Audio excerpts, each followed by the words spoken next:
Sejam muito bem-vindos ao semanário informativo de Trás-os-Montes e Alto Douro. Avançamos agora com os destaques deste jornal. 3 indivíduos foram tidos pelo Serviço de Estrangeiros e Fronteiras por exploração laboral em Trás-os-Montes. 2 ficaram em prisão preventiva. No peso da régua, 4 dos 6 jovens que integravam uma rede de tráfico de droga desmantelada pela GNR vão aguardar julgamento em prisão preventiva. O Ministro da Educação considera estar na direção certa na área educativa e está convicto de estar a fazer um bom investimento na educação. No Crato passou esta semana por Trás-os-Montes e referiu que mais dinheiro na educação não é sinónimo de melhor ensino. 2 dos 3 homens de nacionalidade búlgara detidos nos concelhos de Bragança e Valpaços por alegada exploração laboral ficaram em prisão preventiva. 3 indivíduos foram detidos pelo Serviço de Estrangeiros e Fronteiras por exploração laboral em Trás-os-Montes. Os cidadãos de nacionalidade búlgara viviam em condições miseráveis e eram explorados por 3 angariadores de mão de obra barata, pois na Bulgária prometeram-lhe 50 euros por dia e aqui recebiam apenas metade, tendo por sua conta comida e alojamento. Os homens foram presentes ao Tribunal de Valpaços e de Vila Real nesta mega operação policial. O outro indivíduo, também suspeito de pertencer à rede, foi detido por ser procurado em França. Tinha um mandado de captura e foi presente ao Tribunal da Relação de Guimarães para ser extraditado. Em Bragança e Valpaços, o Serviço de Estrangeiros e Fronteiras detectou 34 vítimas. Uma dependência bancária de Macedo Cavaleiros foi assaltada por um indivíduo que atuou de cara destapada na posse de arma de fogo. Segundo as autoridades, o homem terá entrado sozinho por volta das 14 horas no balcão do Banco BIC e, sob ameaça de arma de fogo, terá conseguido que lhe fosse entregue uma quantia em dinheiro. Terão sido cerca de 1000 euros. A GNR só foi alertada depois de consumado o assalto. Sabe-se, entretanto, que o meliante partiu um vidro da dependência para fugir e está a ser procurado pela Polícia Judiciária. O filho do casal de idosos de Valpaços desmente falta de ajuda dos pais. João diz que sempre estendeu a mão aos pais e sentiu-se lesado pelas palavras que a mãe proferiu à rubrica da TV Regiões Rostos da Pobreza. O filho do casal de idosos que vive no bairro das Lajes, em Valpaços, sentiu-se lesado pelas palavras que a mãe proferiu à rubrica da TV Regiões Rostos da Pobreza e afirma que ajuda os pais sempre que pode e que o retrato feito pela mãe não corresponde à realidade. João Teixugueira é perentório ao dizer que sempre estendeu a mão aos pais. Eu também lhe dou o pão, como dou a toda a gente, eu dou um molete a cada pessoa que aqui vem. Se ele vier aqui, eu dou-lhe às vezes um pão ou 2. E ele paga o pão também, que leva. Só quero é desmentir, é dizer que eu não ajudo, que eu ajudo muito. E temos 3 filhos.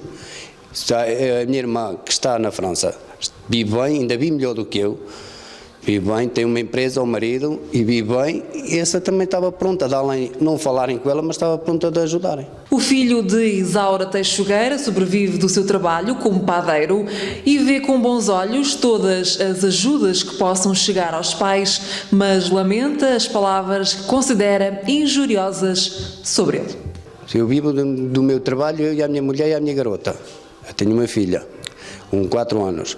E vivo aqui da loja e vivo do trabalho, que trabalho padeiro, eu sou padeiro. E eu acho que não deixava passar as necessidades da minha mãe. João Teixugueira a sentir-se lesado pelas palavras da mãe e a afirmar que nunca recusou um pedido de ajuda aos pais. Vão aguardar julgamento em prisão preventiva 4 dos 6 jovens que a GNR deteve esta terça-feira no peso da régua por tráfico de droga. A medida de coação foi aplicada por um juiz após serem ouvidos em primeiro interrogatório no Tribunal Judicial da Régua. Recordo que a GNR deteve os 6 jovens residentes no concelho reguense na posse de mais de 1.700 doses de droga no âmbito de inquérito de investigação de tráfico de estupefacientes. A operação começou com a abordagem a 2 indivíduos do sexo masculino de 21 e 23 anos que viajavam de carro e que estavam referenciados por tráfico de droga. Foi-lhes apreendido produtos estupefaciente que se encontrava na sua posse e foram detidos. No âmbito do mesmo processo foram desencadeadas 6 buscas domiciliárias na zona do Peso da Régua, das quais resultou a detenção de mais 4 indivíduos do sexo masculino com idades compreendidas entre os 19 e os 25 anos. Residentes naquele concelho, na sequência das detenções das buscas realizadas, foram apreendidas ainda 1.360 doses individuais de cocaína, 360 doses individuais de AX, 1,1 grama de liamba, uma viatura, 5.745 euros em dinheiro, 8 telemóveis, 3 facas, um bastão e 3 munições de salva 7,62 milímetros. 2 adeptos sportinguistas de 21 e 37 anos, residentes em Mirandela, foram esfaqueados alegadamente por adeptos do Guimarães após o jogo entre a equipa vimaranense e o Sporting. O adepto sportinguista de Mirandela, que ficou ferido com gravidade após ter sido esfaqueado à saída do estádio do Guimarães no passado sábado, já está no Hospital de Mirandela a recuperar. Alfredo Alves já foi transferido ao Hospital de Guimarães para esta unidade hospitalar, onde ainda necessita de alguns dias de repouso e vigilância médica, como consequência do golpe que sofreu na zona do tórax e que lhe perfurou um pulmão esquerdo. Não há ainda qualquer indicação de quando poderá ter alta hospitalar. Entretanto, o jovem de 20 anos, suspeito de ter esfaqueado os 2 adeptos leoninos de Mirandela, está indiciado da prática de um crime de homicídio da forma tentada e outro de ofensa à integridade física grave. No decorrer do longo interrogatório judicial a que foi submetido, o arguido terá alegado que foi provocado pelos adeptos do Sporting e que agiu em legítima defesa. O juiz de instrução criminal não considerou válidas estas justificações do jovem e decretou como medida de coação a prisão preventiva. O Ministro da Educação diz que o Governo está a fazer um bom investimento na área educativa. Nuno Crato passou esta semana por Trás-os-Montes e referiu que mais dinheiro na educação não é sinónimo de melhor ensino.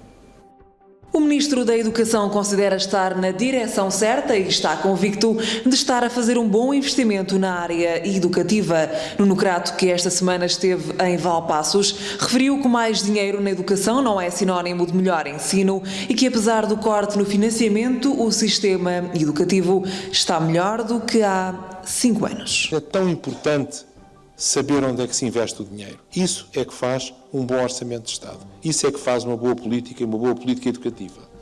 E a frase seguinte diz mais ou menos o mesmo. Diz, simplesmente pôr mais dinheiro na educação não quer dizer que a educação seja melhor. O contrário também não acontece. Quer dizer, se só cortarmos, também as coisas não ficam melhores. O que é importante é a qualidade das reformas. Apesar da noite fria, o auditório do multiusos encheu para ouvir o Ministro da Educação, que disse ainda que, apesar do corte nas verbas para as universidades de 1,5%, a verba para a ciência sobe e quem vai lucrar são as instituições de ensino superior, que é onde os centros de investigação se concentram. Não podemos continuar a reduzir da maneira que estava a ser reduzida e que não foi iniciada por este Governo. Não podemos continuar a reduzir o orçamento das universidades. E temos que dar às universidades um conjunto de outros estímulos para a sua competitividade internacional. Mas, ao mesmo tempo que reduzimos ligeiramente, desta vez, 1,5% o orçamento das universidades, subimos o orçamento da ciência. Ora, ao subir o orçamento da ciência, quem vai lucrar em primeiro lugar são as universidades. Porque a maioria dos centros de investigação estão nas universidades. E, portanto, as universidades vão lucrar com esse orçamento da ciência que subiu. E vão lucrar também através de alguns outros aspectos. O primeiro deles é o Estatuto do Estudante Internacional.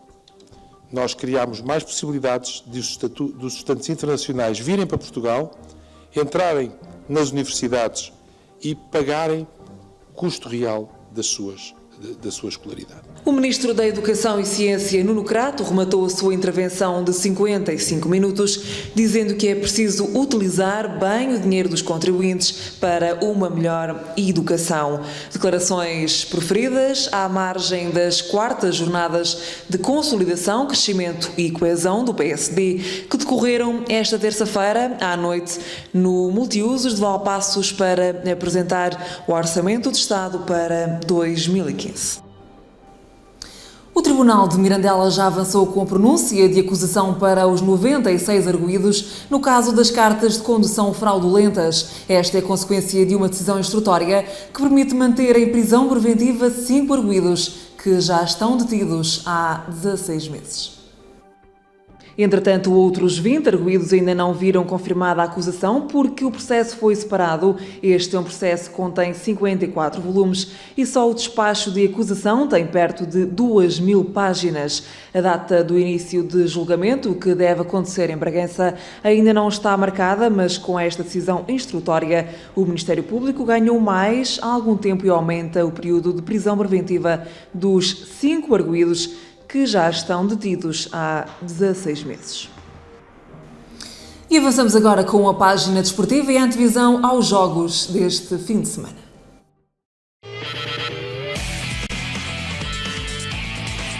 Na segunda Liga Portuguesa, onde milita o Chaves, já há jogo grande no Reduto Flaviense este domingo. O Grupo Desportivo de Chaves abre as portas ao Benfica B para a jornada 14. A formação transmontana é quinta na tabela classificativa com 24 pontos. Já a equipa B do Benfica é líder com 28 pontos. Quanto ao Campeonato Nacional de Séniores, domingo é dia de disputar a jornada 9. O Pedras Salgada joga em casa, frente ao Santa Maria. Já o Mirandela vai ao Reduto do Faf e o Bragança joga em casa do Limianos. Na segunda Divisão Nacional de Futsal, o Valpaços não quer desperdiçar pontos e anseia regressar às vitórias. Este sábado o duelo é com o Piratas de Creixumil para a jornada 6. O Valpaços ocupa a 8ª posição na tabela classificativa com 4 pontos. Já o Piratas de Creixumil é terceiro com 10 pontos.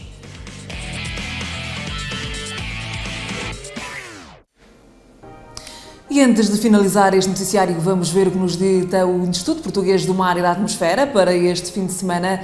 Para sábado estão previstos alguns aguaceiros, com temperaturas mínimas na região a rondar os 7 graus e a máxima os 14. Para domingo a chuva deve aparecer, com algumas abertas. No entanto, a temperatura mínima esta desce para os 3 graus e a máxima poderá chegar aos 12. E deixo-lhe ainda uma sugestão para este fim de semana. Acontece neste fim de semana a 18ª edição da Cais-de-Monte. A TV Regiões estará em direto da capital da Castanha, em Carrazedo de Montenegro, para lhe mostrar o melhor de Trás-os-Montes.